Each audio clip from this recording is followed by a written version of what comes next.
Persperity. In the shadows we find our light. Through the struggles we'll take flight.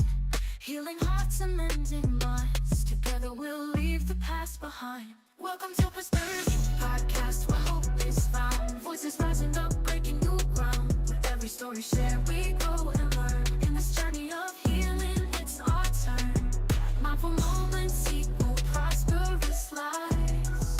Oh yeah, mindful moments equal prosperous lives. Trauma whispers, but love will shout. In this space of trust, there's no doubt. We'll explore the depths of pain and grace, finding strength in every embrace. Welcome to Persperity Podcast, where hope is found. Voices rising up, breaking new ground. With every story shared, we grow and learn. In this journey of healing, it's our turn. Mindful moments equal prosperous lives. Mindful moments equal prosperous lives. Take a breath and join the ride. Together we'll walk side by side with open hearts and open minds. In this podcast space, true peace we'll find. Welcome to Persperity Podcast, where hope is found. Voices rising up, breaking new ground. With every story shared, we grow and learn. In this journey of healing, it's our turn. Mindful moments equal prosperous lives. Mindful moments equal prosperous lives. Persperity Podcast, a safe space for people healing from trauma. Persperity Podcast, a safe space for people healing from trauma.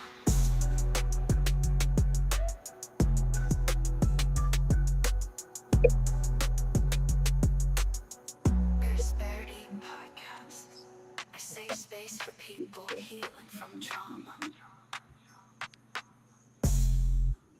Hello, everybody, and welcome back to Persperity Podcast. We have some technical difficulties, but as we all know, as Christians and followers in Christ, the devil sometimes does not want us to go forward and move forward with things. So I just know that God has a lot in store for us tonight with this powerful podcast episode.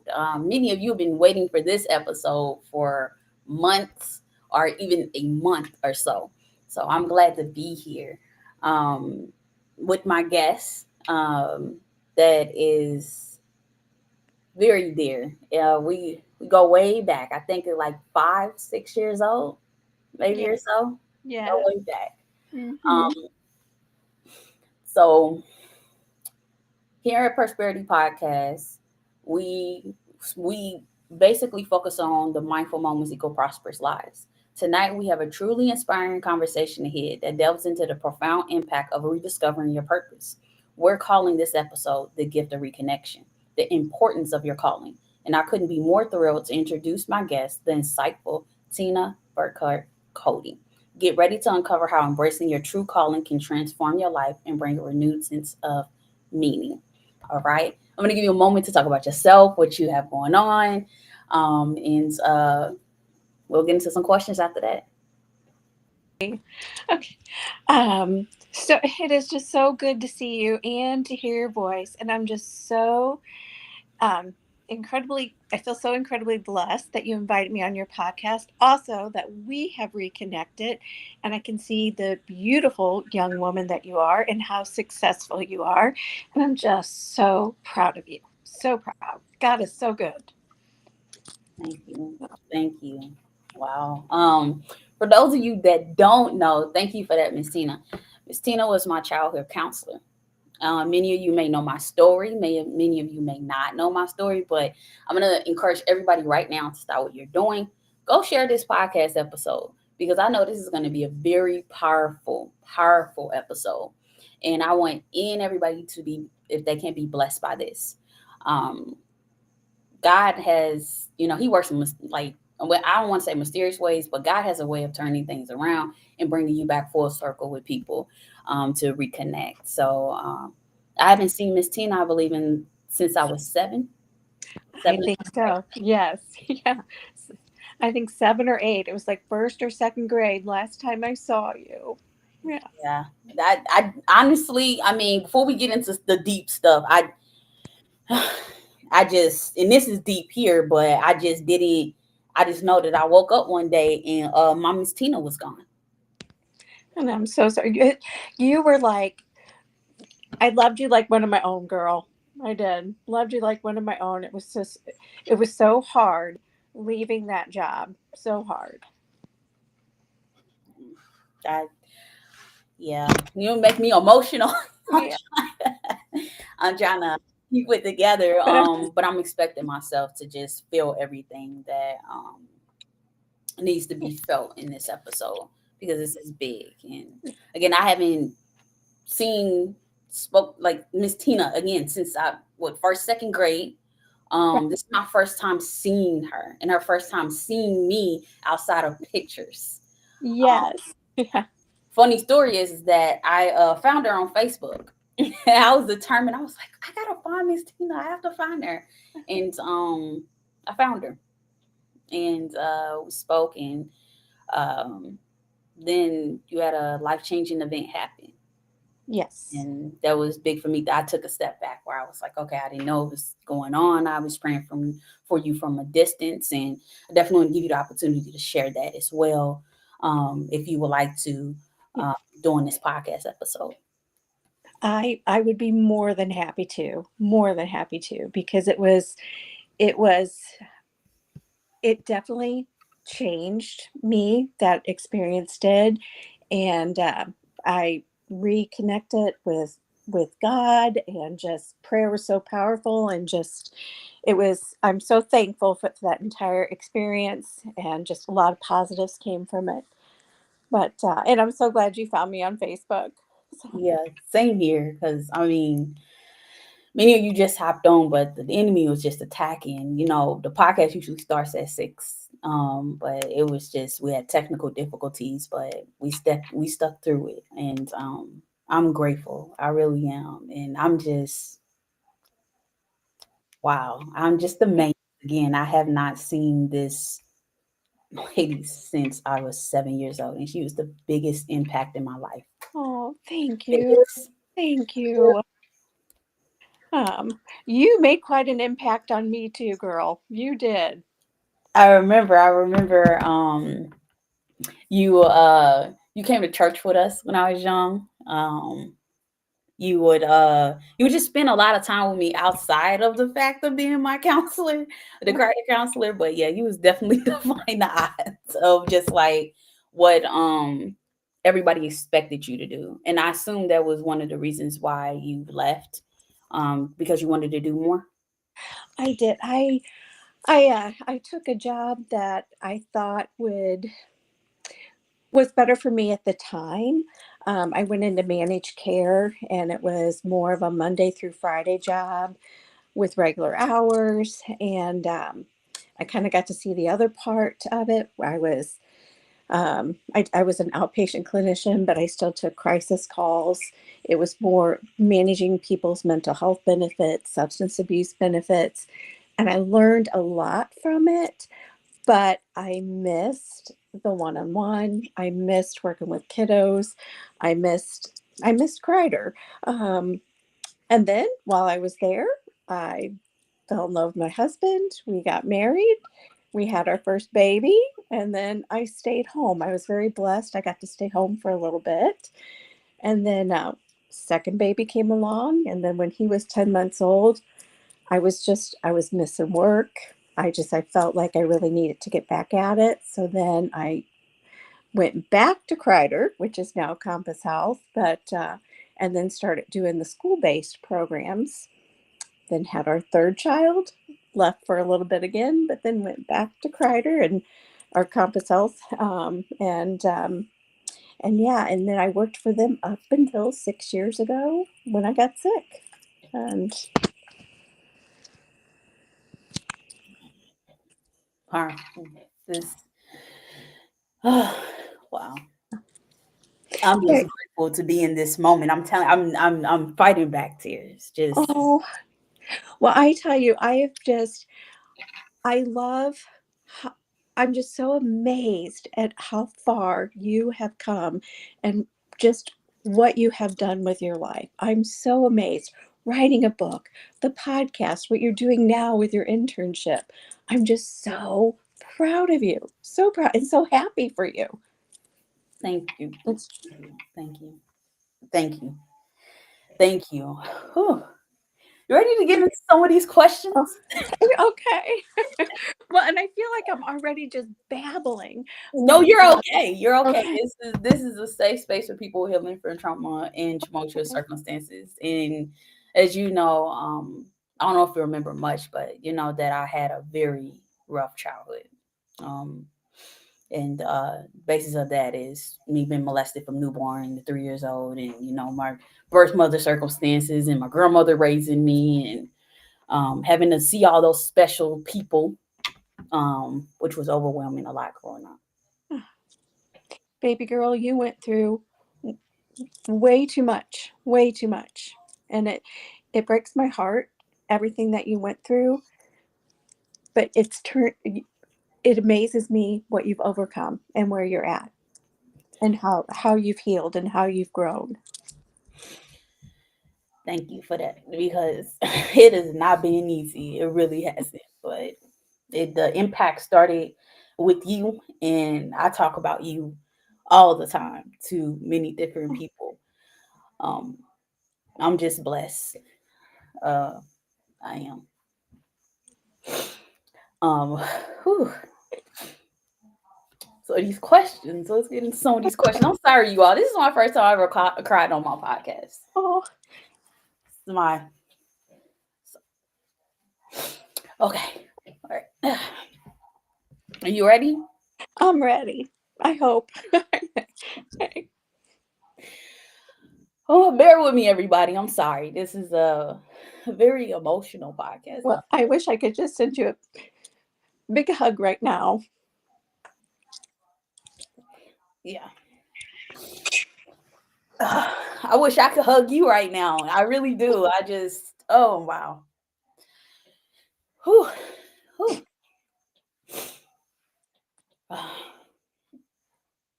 Okay. All right. First question. First question. Okay. Whew. It's an honor to reconnect with you after all these years. From your perspective, what do you remember about our connection that was a gift in the context of our time together during my time in my childhood? Oh my goodness. Your your smile, despite everything that you went through, you had the most beautiful smile that and just and like a love of life even as a child. Despite what you went through, you were so resilient. I was just in awe of you. And I just keep seeing that little girl. I'm so glad I can see this woman, but I keep seeing that little girl. But there was just something so special about you where I I honestly did love you like one of my now that I'm a mom, and I know what it's like to have children and love them unconditionally. But yeah, you just always had a special place in my heart, always. You did too. You don't understand how many times I cried myself to sleep and just cried. And I was like, Grandma, where's Miss Tina? And she wouldn't tell me. So I just knew that you weren't there anymore. So it was a challenge for me, but I understand now more than I understood when I was a child. I am so so sorry, Destiny. I had no idea that your grandma did not let you know that I wasn't working there anymore. And I think that's what was so hard about that job too, is it wasn't like your traditional type of counseling where you go, you sit down, you see a counselor. It was more like case management and educational support counseling. So I got to see you in the home, I got to see you in the community, I got to see you at school. So we spent a lot of time together. And I'm so sorry. I wish I could go back and do that over again to where you didn't feel like I was just wasn't there one day or that I abandoned you. And that breaks my heart. It breaks my heart. It honestly, I don't want you to feel bad at all. It just for me, I was going through emotions that I really wasn't able to feel because my grandma was amazing. She was awesome for bringing me in, but my grandmother was not the best, and which led to me becoming homeless when I was 16. To escape from my grandmother because of the abusive environment I was in, from my older brother, Doris, all the way to her, and having to just really make the decision to be out in the world to figure out things for myself and graduate high school. So it things were challenging, they were, but overall, it just I had you in my heart, and sorry,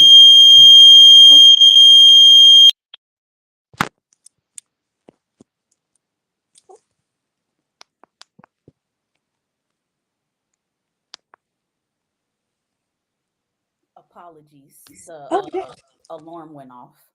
Okay. But I had you in my heart, and that kept me going. That was something that was very big that kept me going, and helped me really just continue pushing and believing that people that I would meet genuine people, and I did along my journey. It was Miss Kitson. Remember my first grade teacher, Miss Kitson. Oh, yes, you were connected with her. Hmm. Oh, Um, wonderful. I connected with I don't know if you know her, Jennifer Simpson. Okay, that name sounds She's familiar. over, she was over transportation um, Okay. at one point, but she's retired now. Her and her husband own like a bed and breakfast. And Okay. I connected with somebody when I was in college, Miss Janie. You and her share the similar spirit, and I just love her. I Yeah. don't even know if she's on right now. She might be, but I've connected with a lot of people, throughout my journey since then.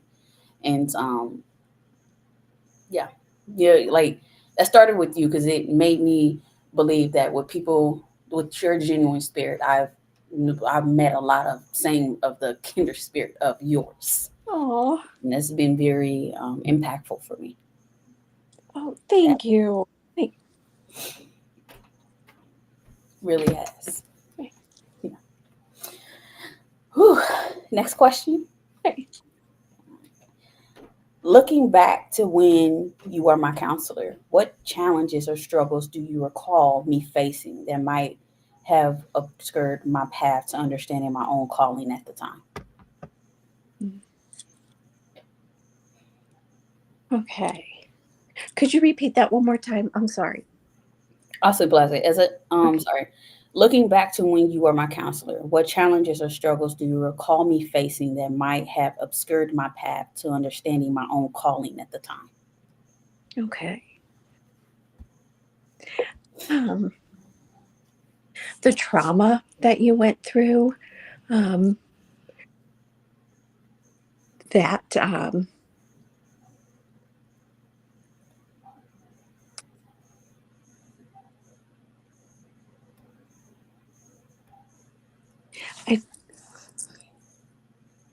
yeah, I feel like the horrible abuse, neglect, trauma that you experienced at such a young age, and not having a mother and a father that were there for you, giving you that unconditional love and support. Yes, you had your grandma who loved and cared for you, but not having more, not having your mom and your dad there for you and supporting and loving you. That was hard. I just remember as a child, I didn't like people touching me. I was very particular with people touching me, and I wouldn't talk. I remember when I met you, I wouldn't talk, but we bargained where you would give me Twizzlers. Just Oh my goodness, Destiny, that's still one of my favorite candies, and I forgot about that. mine's too. Yeah, I used to be like, if I'm gonna talk, you're gonna have to give me some candy. So you used to have Twizzlers, and you used to be like, okay, I'll give you one for each thing that I asked you that you answered. So I totally forgot yeah, about that. and then he moved up to the bigger gifts, where I was asking for stuffed animals and I remember you brought me that Jane doll that I wanted from Toy Story. Oh, I was spoiled. Just I was spoiled. Yeah, but I'm glad that I got to experience a level of loving care because we shared a lot of deep moments together. Just to be able just to talk to you and to gain that trust. Now, the not so much good moments was when Miss Tina had to punish me, y'all. I mean, one time she had to kick me out of the program for like, what was it, like a week? Because I was bad. I'm not even gonna lie. I was misunderstood a lot as a child, but I used to do some stuff. So Destiny, I don't even remember that. you did. You had to. You was like, well, Destiny. Talk to my grandma about it. He was like, well, I have to uphold the rules of the program, and it was one time I Oh my got goodness. kicked out a couple times, but I also was in and out of school a lot of times at a young age because of the challenges that I had. But no matter what, you still see me. Other people just labeled me. Oh, But to get into an even deeper conversation, Winslow was a predominantly white town. So me being a young black girl that was challenging, going through a lot of challenges, I went through a lot of challenges of a lot of teachers misjudging me, yeah. not being understanding, because I remember a lot of times you went to bat for me, trying to help them understand. I remember that too, calling a lot of meetings with teachers and just trying to get everyone on the same page and figure out the best way to help you be successful at school. Yeah. Because they didn't give me much. They didn't give me much choices. I feel like the choice they gave me was be bound by the system, be a payee, have a payee, be, on disability, be a statistic, and out here being angry, frustrated, be the things that were happening to me. It was never an outlet that was spoken to me, aside from you and Judy Fletcher, which I have not spoken to her in years. Um, Okay. but was to speak a life into me as to, okay, you're going to have a future, you're going to have children, you're going to go to college, you're going to do great things. And I felt like outside of that, no one else, outside of you and Miss Fletcher, no one else actually spoke life into me. So that's so heartbreaking because I feel like the more like positive people you can have in your life cheering you on, letting you know that you're important, that you matter, that you have value, and that you deserve to be happy and to to obtain whatever dreams you have and want for yourself. Yeah.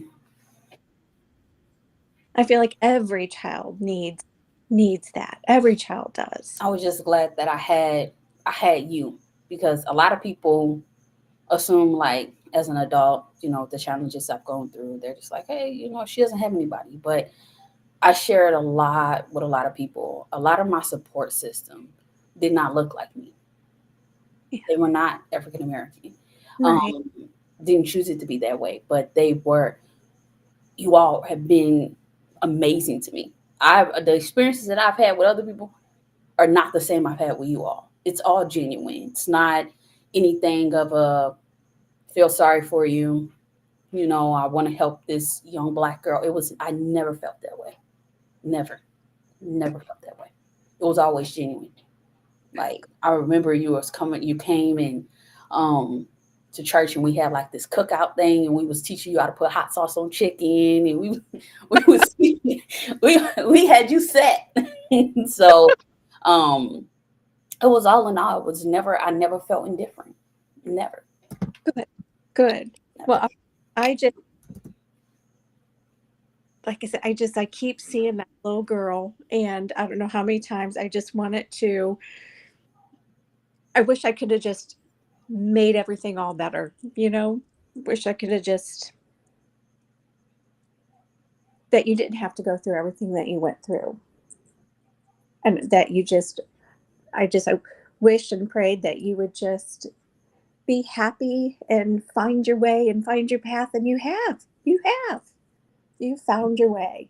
It's been a long journey, I would say. It has definitely been a long journey, but um, I have, and I found it in the mental health field, Oh, um, which I'm obtaining my Master of Science in Cyber Psychology, which is cybersecurity from a psychological perspective. So I'm working on some stuff to plug into virtual reality for people that have gone through trauma and traumatic circumstances, so they can be able to have better understanding of the things they've gone through. that's amazing. You are amazing. I'm so excited and so proud of you. Thank you. Thank you. I think you were that influence. I believe you were that influence because I would have never thought I was going into the mental health, maybe field, maybe law, because that was my area at one point I wanted to get into, but it changed. So Okay. we have a comment says, Miss Cody had a passion and purpose for the path she was in. That's God. Oh, She did for sure. She did. We look. We about to get deeper into some of these questions, and then we're gonna transition into her telling her testimony and her story. All right, you ready to get into some more of these questions? yes, ma'am. Yes, ma'am. As a child, I often grappled with making friends, as you know, and communicating because of the things I've gone through. Um, how did you, as my counselor, try to guide me through those particular hurdles, and how might that relate to the concept of finding one's calling? So, kind of like I said before, it wasn't with the type of program that I worked in.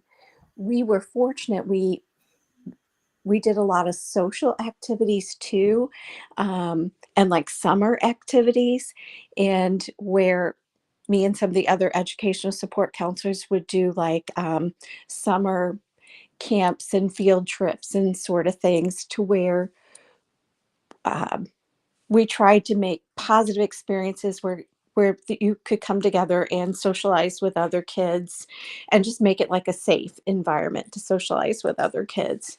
Um, do you remember Miss Lisa?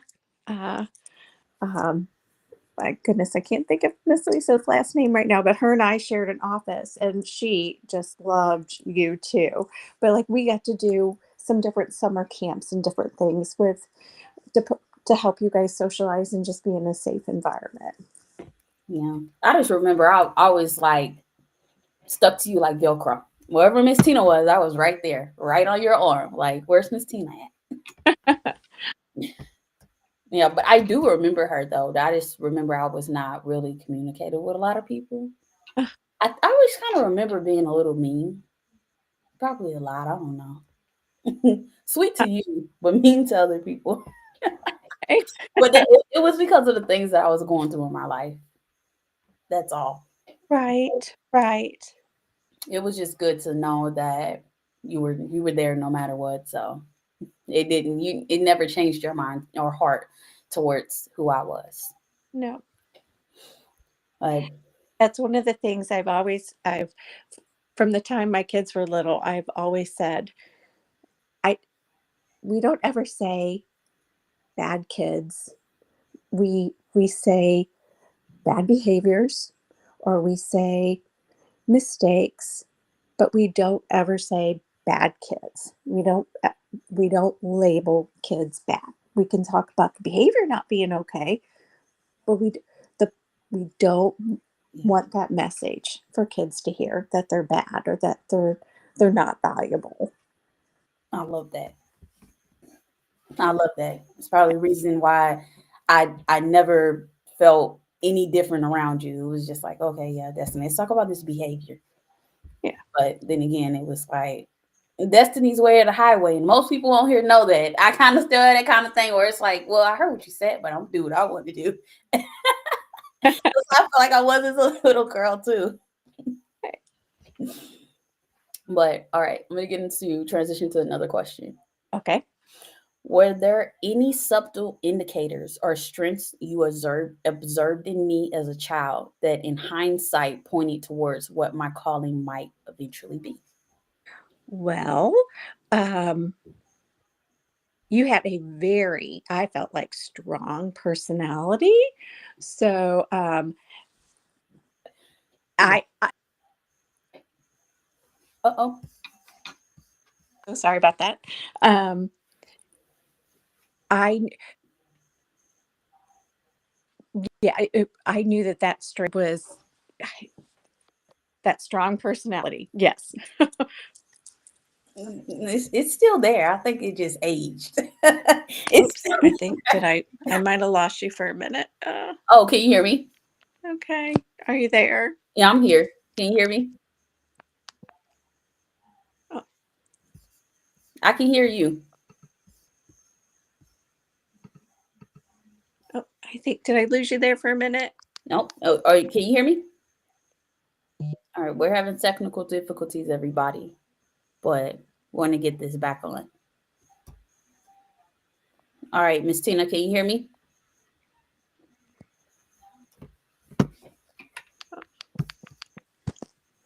Can you hear me? Okay.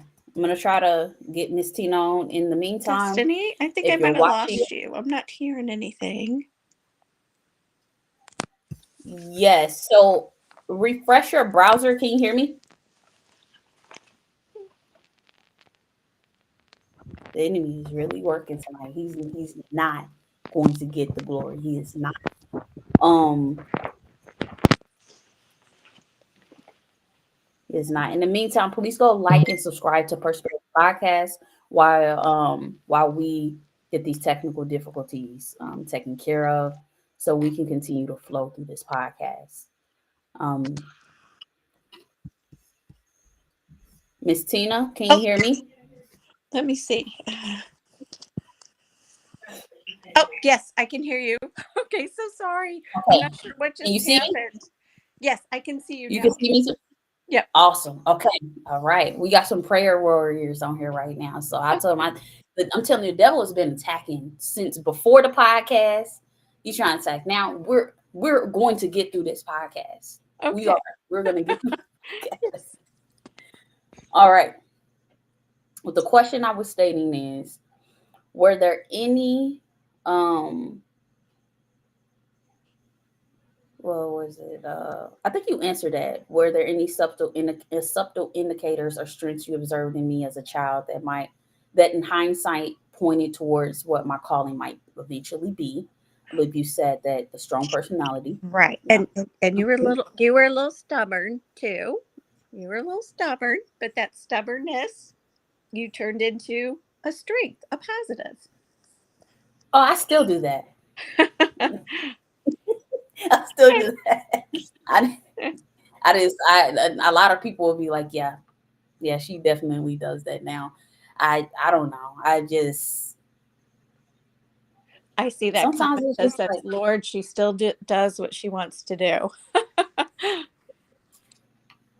I mean, yeah. It's the what happened is like they tell me I'm either 0 100. I'm not 0 100. See what happened is I'm here and I take things in and then it's just like, you know what? I don't think this might be worth my time. Who doesn't? Who's not like that? I mean, in the middle ground, some people could weigh it out, but I'm learning to weigh it out. I'm learning to be in the middle. I'm working on myself. Good. I, Mm. I feel like I'm constantly working on myself too, and I still don't know what I want to be when I grow up. You know, I pray that God lights my path. Um, you have no idea the impact you had on me, the life changing that you had, this just the things you poured into me, the strength, awareness, love, care, um, all of that. Because I was not getting love at home. I was not getting hugged. I was not getting asked about my day or none of that at home. But I Hmm. got that with you. That breaks my heart that you didn't get that at home. That breaks my heart. But I'm glad you felt it from me because I really did care. I do care, and I love you. And I'm just um, so, so thankful that we're reconnecting. Same. Now, Miss Francine, I'm sorry, this is an inside joke. She said, "Well, take a nap." Sometimes you gotta take a nap. You really do. Well, Take a nap. and when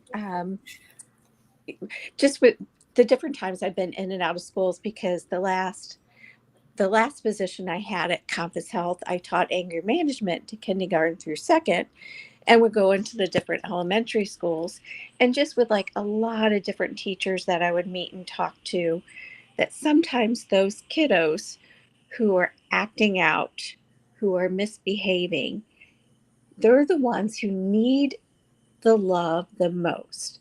They're asking for that attention in ways that aren't appropriate, but it's still they're asking for attention because maybe they're not getting what they need at home, or maybe home is what's traumatic for them and where they're being neglected or abused. And so those kiddos who are acting out or misbehaving, those are the ones that need the most. They need that love. They need that reassurance that they matter and that they're heard. Yeah. A lot of people they need to know that, right? Are you still working in the mental health field? I am not. About the time, well, whenever 6 years ago when I got sick, about the time that I got well enough to go back to work, then my mom and dad both went downhill, and I needed to be there for them. And then the pandemic hit, um, and I never, I never went back, and I still struggle with, if I do go back, what would that look like? And I'd also have to do a resume, and I haven't had to write a resume in 20 something years. So I'm I'm not sure what life holds for me.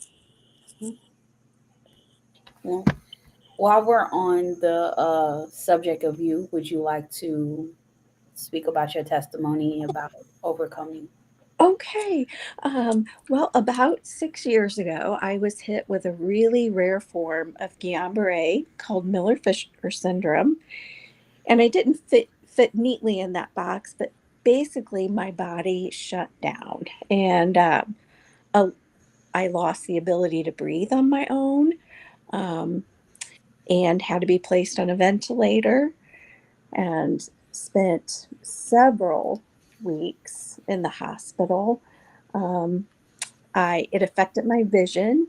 At first, I couldn't open my eyes, and then when I could open my eyes, it was really bad double vision and blurriness. It hurt to keep my eyes open.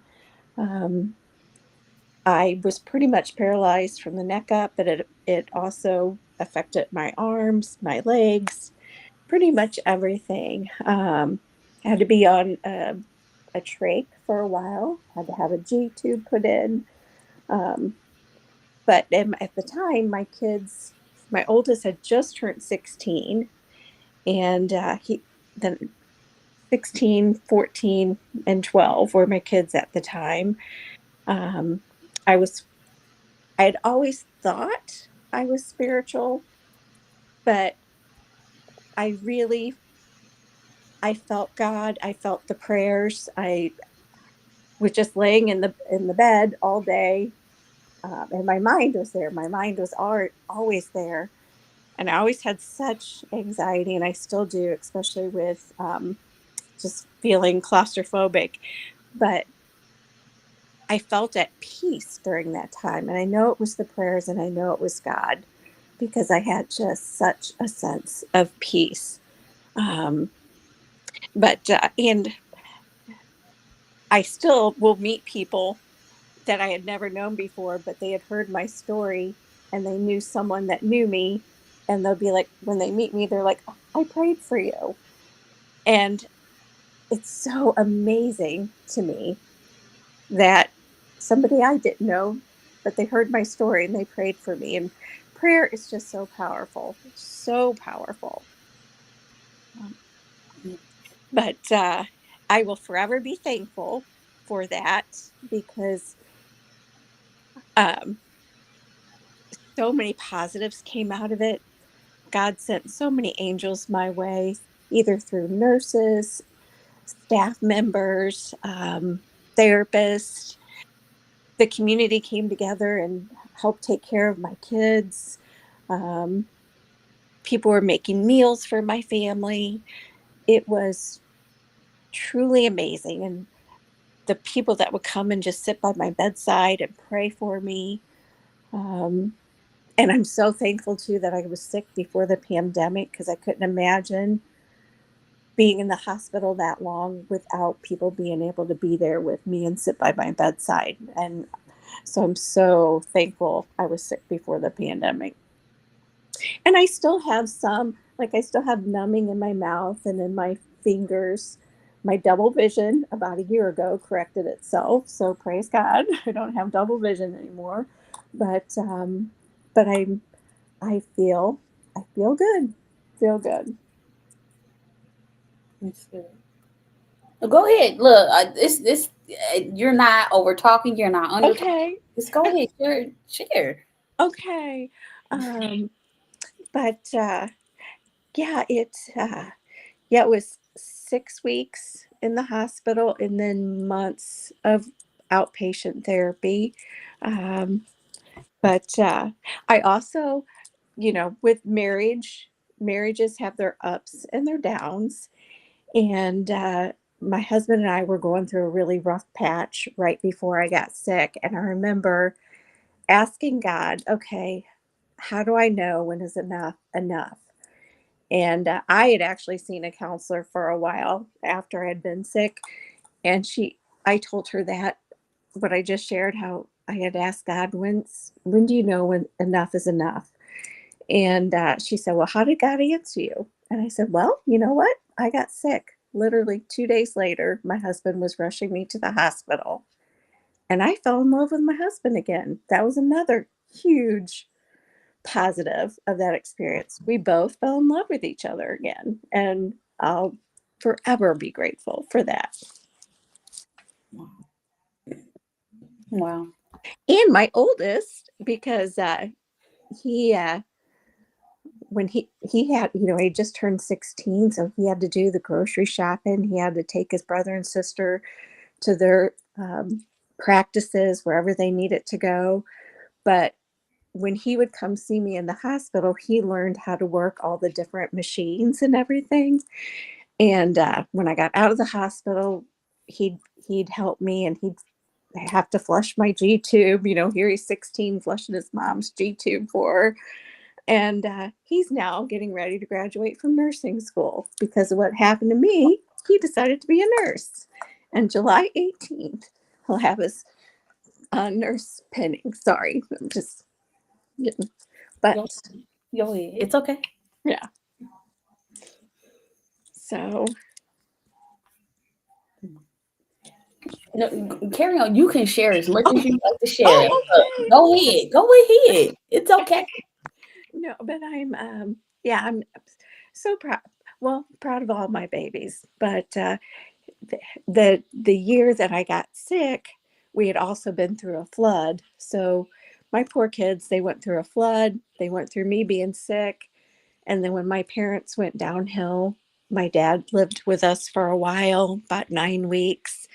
So he kind of took over my daughter's room, and she slept on the couch. And then the pandemic hit, and it's like all three of my kids just went through so much, but I am just so blessed because all three of them they're all finding their way, and they're all so unique and just such good, good kids. I'm just very, very blessed, very proud of them. And I think everything that they went through has kind of made them who they are today, and the paths that they're each on.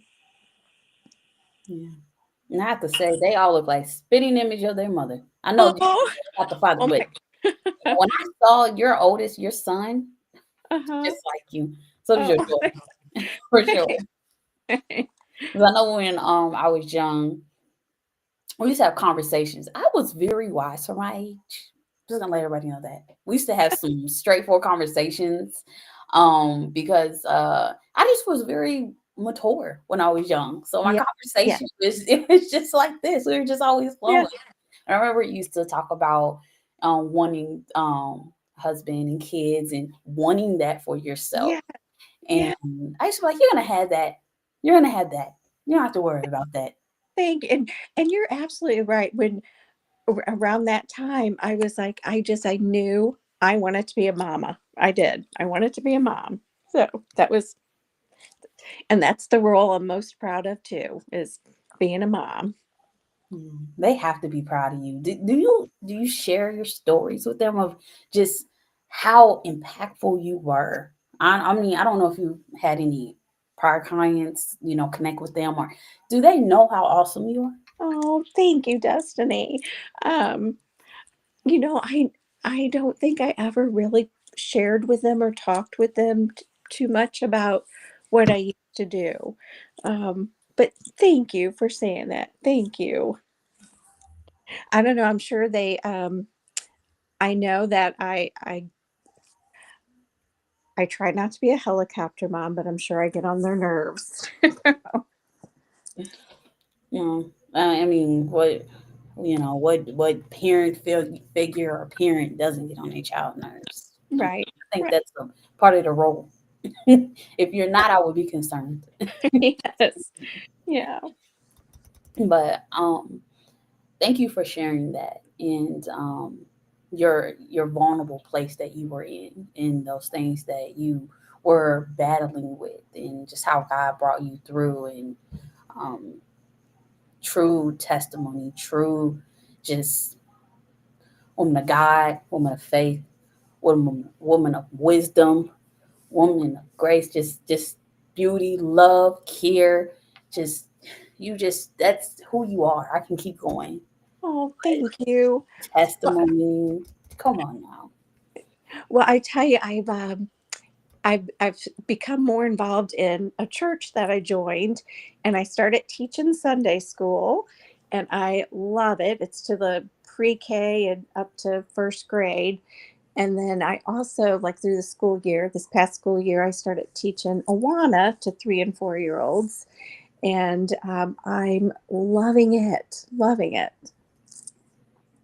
I love that. Right back in your element. Yeah. And then somehow God will put you right back in that area. May Right, not be right. specifically that actual title per se, but he put you right in that area where you can actually touch those kids in a very spiritual way, in mental health way, but the tie in with God, because nowadays a lot of places don't let you speak about God. So I remember we prayed a lot when I was young too. Used to pray over me, so I was grateful for that. Oh, I tell people all the time I had praying therapists, praying counselors. They had to, because they had to have patience. Because Destiny tried a lot. oh, I tried. I mean, Miss Tina's sweet. She's been, she knew I was a sweet one, but I also tried her a lot. oh, I did. You ready to transition into some more questions? oh, sure. Yeah. All right. What was your understanding of calling when you were a career well, I'm sorry, when you were in your counseling career? Has that definition evolved since then? Okay. Um, okay. I'm not, could you repeat that again? I'm sorry. Okay. What was your understanding of calling when you were in your career as a counselor? Has Okay. that definition evolved since then? I just knew I wanted to help kids. Um, I knew I wanted to make a difference. I wanted to be there. I wanted to,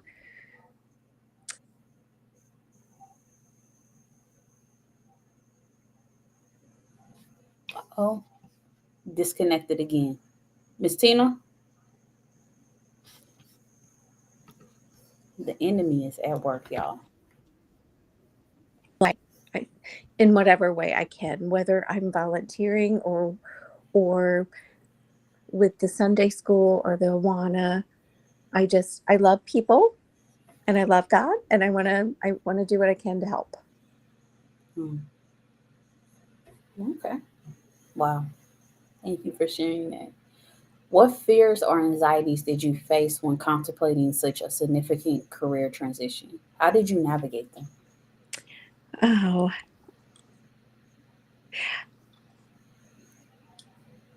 I tend to be a very anxious person and I tend to worry a lot and think too much sometimes. Um, and I'm realizing I need to just trust in God's plan and sometimes just talk more to God and be like, okay, which way do I need to go now? That's good. I need to do that too. Yeah, I definitely do. Because I'm like, they be like, look, give it to God. I'll be like, I'm worried first, then I'm right. God. But Yeah. I'm working on myself. Yes, I am too. And I've got a bracelet on right now that a good friend of mine gave me and it says God is in control. And sometimes I just have to keep reminding myself of that. It's his plan and he's in control. Okay. Okay. He is. He is in control. I have a very deep question for you. Okay. Um,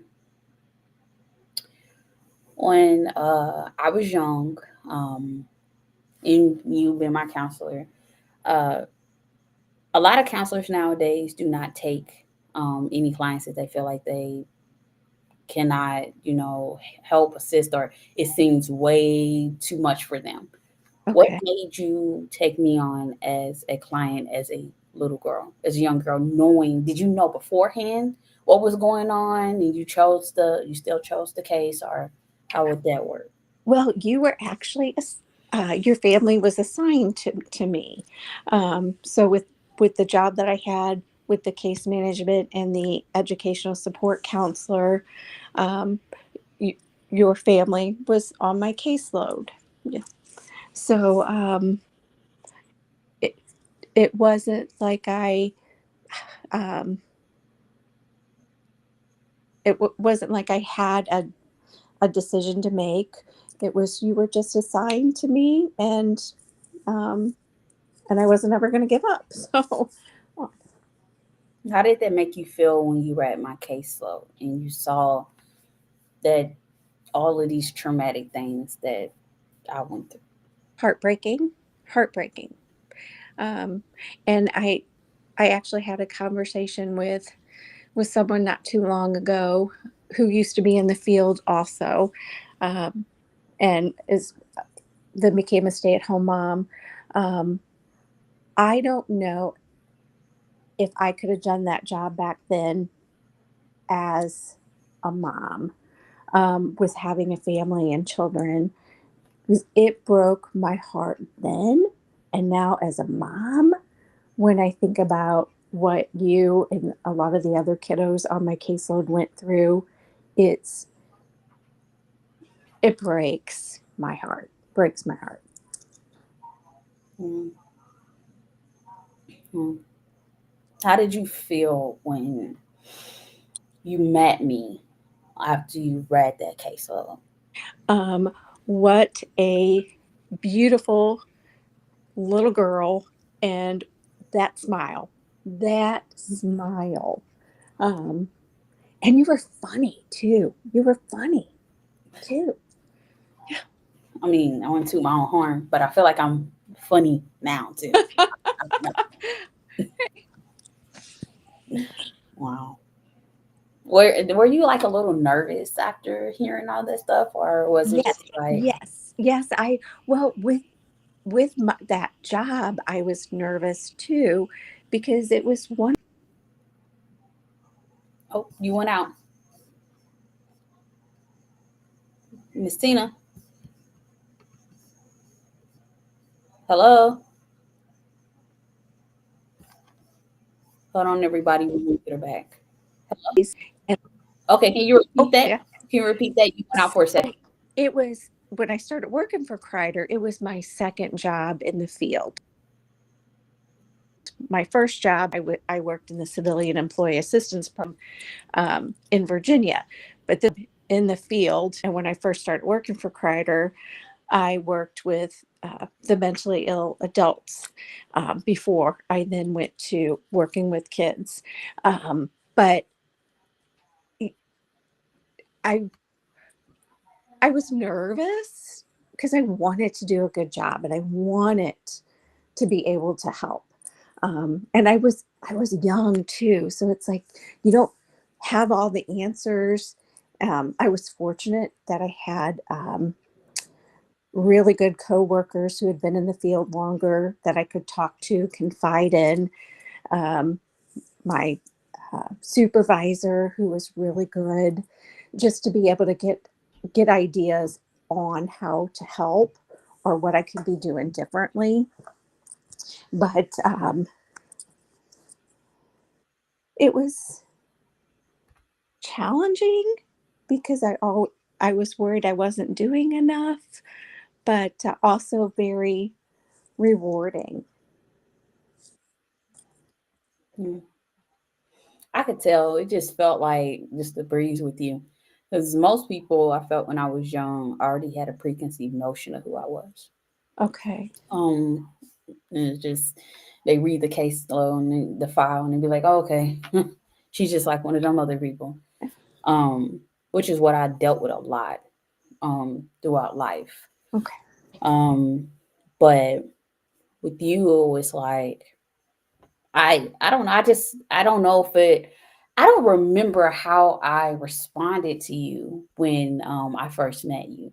I I I kind of feel like I was cold and I didn't say anything, but I realized that there was a benefit of, hey, I'll talk, I'll speak to you, but you don't have to give me some Twizzlers. You don't have to give me. We gonna have to, work this out. I need a teddy bear. I need something in return for me speaking. But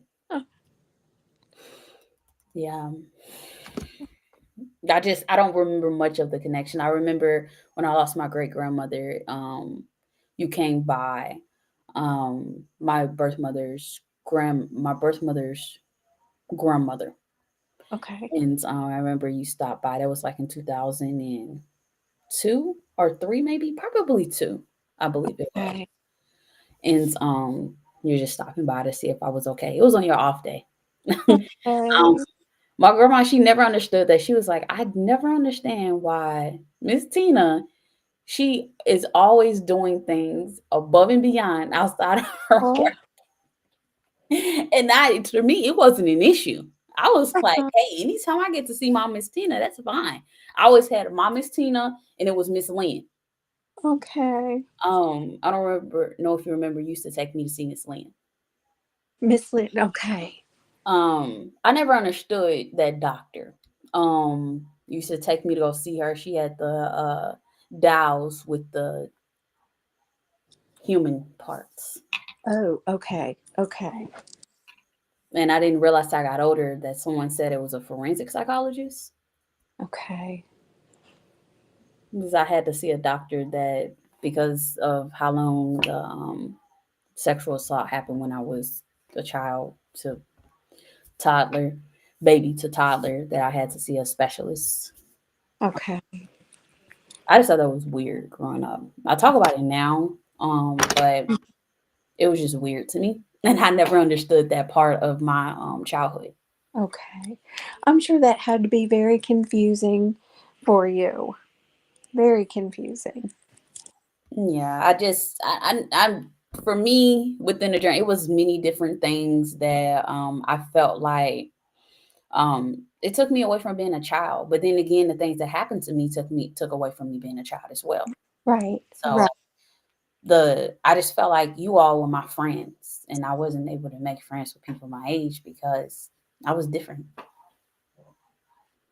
And I kind of feel like I still have that different now, but it's more so, I don't know. I don't know if you've seen this meme. It was like ever since I was young, I knew I wanted people to leave me alone. But I Okay. was always that person when I was young who was like, just leave me alone. I'm okay. Leave me alone.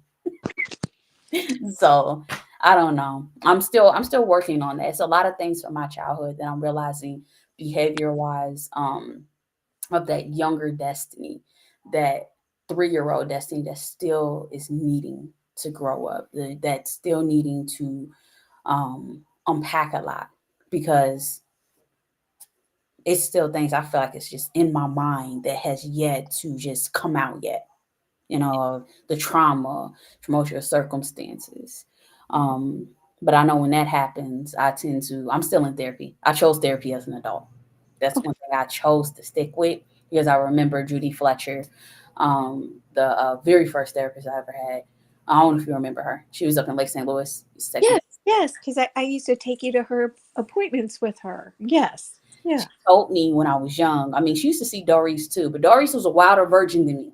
He was Doris was I was calm. I feel like Doris was way wild. He was wild. He was angry. Okay. Doris was an angrier version. Um, but I just remember her sharing that because I wouldn't speak and I wouldn't interact too much in therapy. Um, she said that if I didn't let that out, that I would succumb to that and I could snap one day. And I just remember just like listening to her say that. Um, I didn't understand it as a child, but as I got older, it stayed on my mind as a teenager, as an adult, because it, what she was trying to say is that even though I didn't have the words, I still needed to learn how to express what was going on inside of me. Because I didn't trust people. I didn't trust them to touch me. I didn't trust them to talk to me. As you know, I didn't care who you were. Touching and talking to me was not an option. Mhm. So, and sometimes I was open with you, other times I was close with you too. So Well, and that was how you took care of yourself and how you protected yourself. Those are boundaries that you put up as a way to probably protect yourself from what you went through. I did. And a lot of people just like, oh my gosh, Destiny, you need to heal from you need to grow up, you need to heal. You need to not let your trauma be bound and bound you and this and that. And I'm just like, I've come a long way more than a lot of people. Um, I Yeah. am very glad to say that I don't have a criminal background. I did not have a juvenile background. God kept me. Um, always been a true believer in God. My faith has been a big, huge thing in my journey.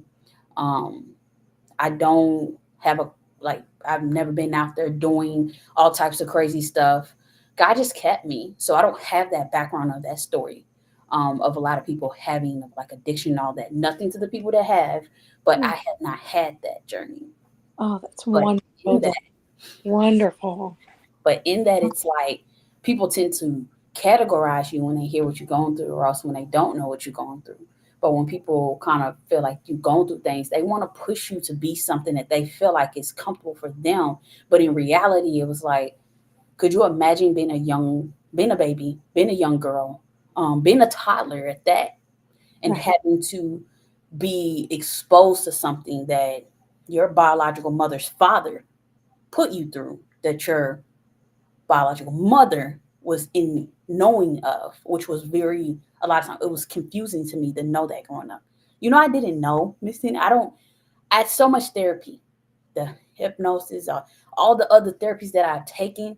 It was very confusing to me, but until I met my birth mother when I was 15, I had just turned 15. Doris and I had to go to court, and it just blew my mind that when I met her, Doris was so angry at her, and I never understood why he was angry at her. Because he had went through things that I didn't go through physically. So when she didn't get custody, but what happened was she got visitation rights. My grandma allowed her to. So Doris and I went one time to visit her, and the first thing she did was took me to see him.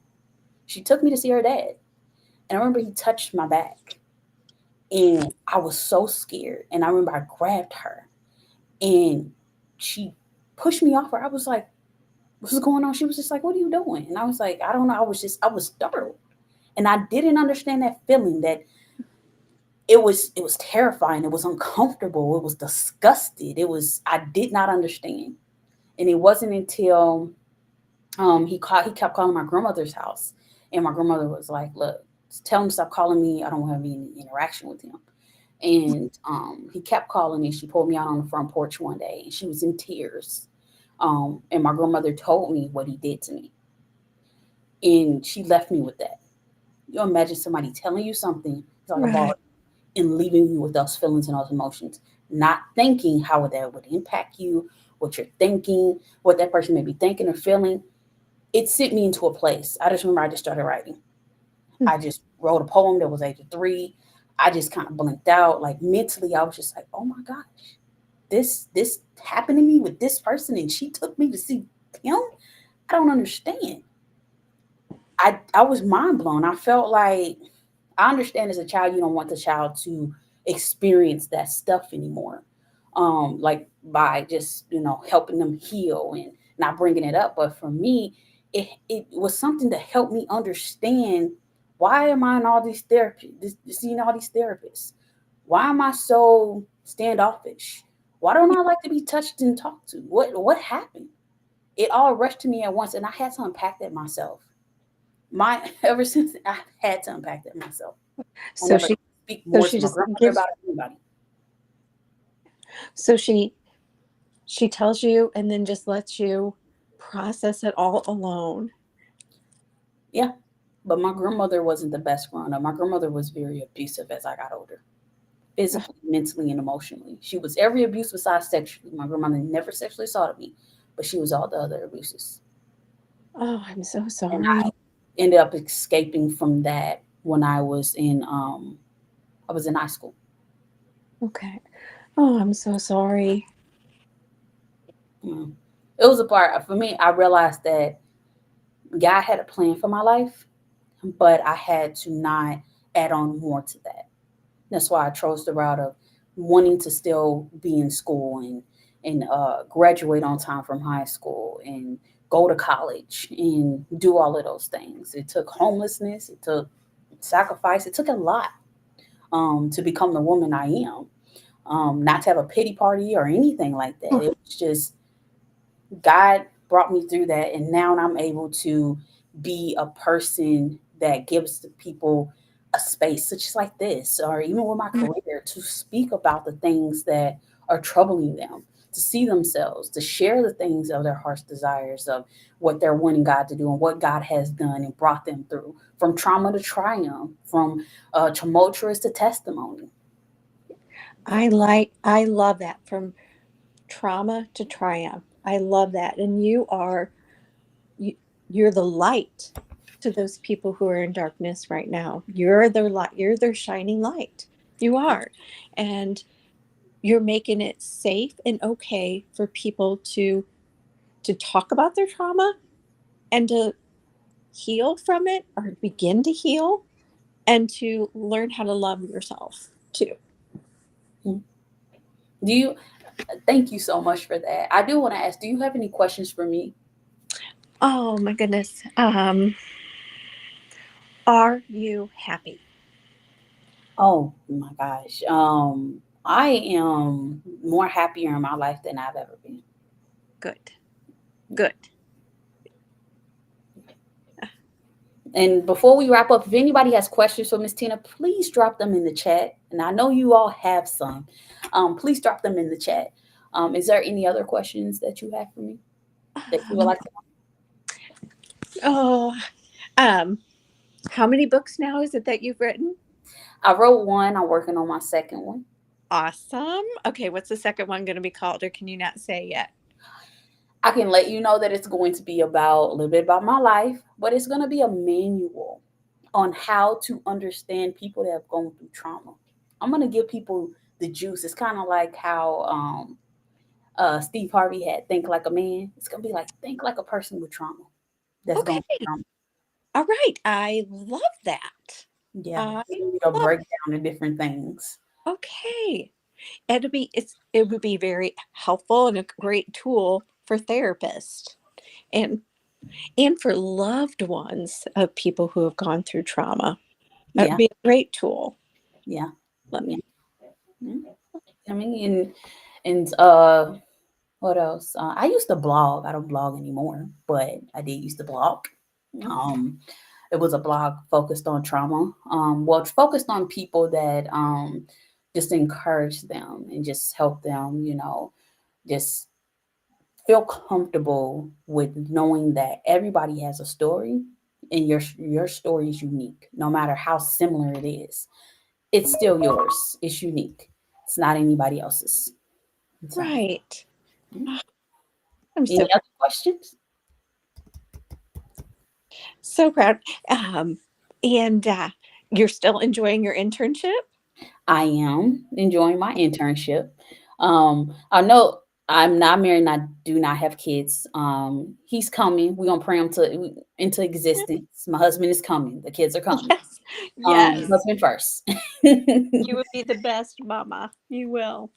I really hope so. That is one of my desires is to be a mother.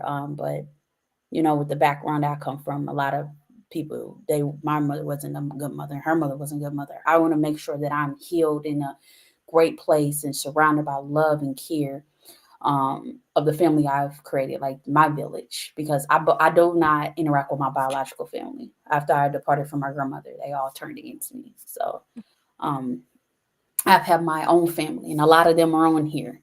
Rashana Freeman's like a mother figure to me. Cheryl Davis is an auntie. Karen Hanna is an auntie. Um, Queen B is like a sister. Everybody that you see in these comments, Miss Francine's like an auntie. All of them. That's my God given family. Wonderful. Wonderful. Uh, Um, I to close, I have two more questions for you. Okay. For those who feel they've lost their way or never even found their calling, what message of hope and encouragement would you offer? It's never too late. It is never too late to find your calling, to find that path. Don't don't give up. And if you feel like you don't know what you want to be when you grow up, still, even like at my age at 54, that's okay too. Um, Pray, try not to overthink, and also just live each day, because I kind of realized that with my anxiety, that since I'm such a warrior, sometimes I'm too focused on the future or the what ifs. And I'm trying to get better about just living in the now, living today. I'm sorry, I just got caught. I just got caught up in a moment. I'm listening to what you're saying, but I got caught up in a moment of realizing, like, wow, it's this just being able to just connect with you. Just I don't know. I know people are probably like, why she's looking at her? Why is she looking at her like that? Oh, You just don't understand how you brought that little girl out of me. I'm just like, wow, this mom is Tina. and that's my destiny. And to be honest too, I think it's because of you and your brother, and so that I, that I really wanted to be a mama. I really do. Wow. But so yeah, this has been amazing, and I'm just thank you for having me. And I'm sorry if I babbled a lot. I've Not, been very nervous. not at all. To the people that's on here right now, you've been the best guest yet. Like this, you've been a blessing. You've been Oh, a blessing. You have. And the last question I have for you: okay, all right. what ultimately is the greatest gift that comes from truly reconnecting and living out your calling?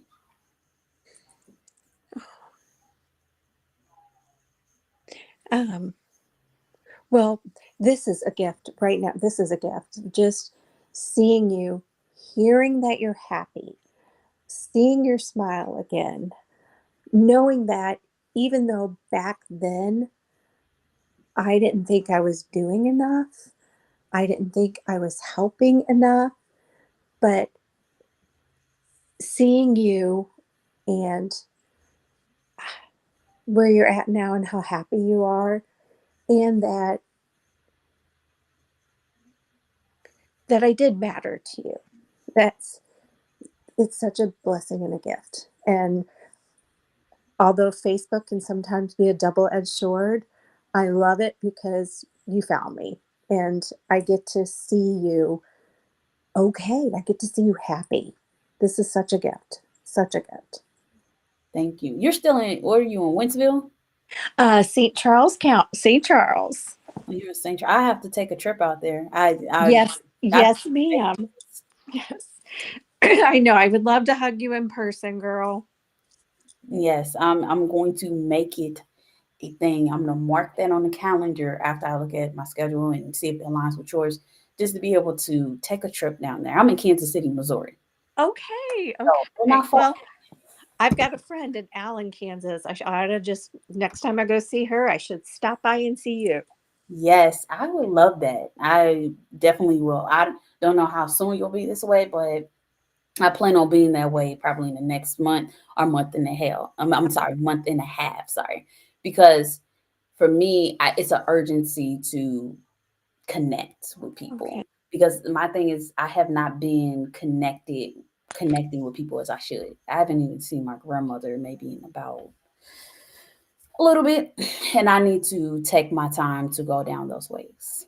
Okay. That's a Okay. part of my trauma, my journey of healing is trusting the fact of you can go back somewhere without having to rekindle those feelings and those emotions. So, You are amazing. Amazing. And you're inspiring me. You are. thank you. Thank you. Well, if you don't have any more questions or anything, if anybody doesn't have questions, I'm going to do the outro and allow Miss Tina to have her evening back. Oh, thank you so much, girl, for having me. Sending you a big hug. Yes. Thank you. So I'm gonna do my outro and then I'm gonna do my music and I'm gonna go from there. All Okay. right. All right. All Good right. night, then. Yep. That's all. That's all the time we have for this episode of Persperity Podcast. What an insightful discussion we had with the wonderful Tina Cody on the gift of reconnection, the importance of your calling. We hope that you're feeling inspired to explore your own path and embrace your unique purpose. If you enjoyed today's conversation, please make sure to subscribe to Persperity Podcast and connect with us on social media. And also click that bell so you'll always know when I have a guest, which I go live every Monday. In the meantime, thanks for tuning in, and we'll catch you next week for another episode of Persperity Podcast. Love you, and thank you so much, Miss Tina, for being the guest. See you, Bless. girl. Bye. Bye. All right. Bye, everybody. In the shadows we find our light. Through the struggles we will take flight. Healing hearts and mending minds. Together we'll leave the past behind. Welcome to Prosperity Podcast.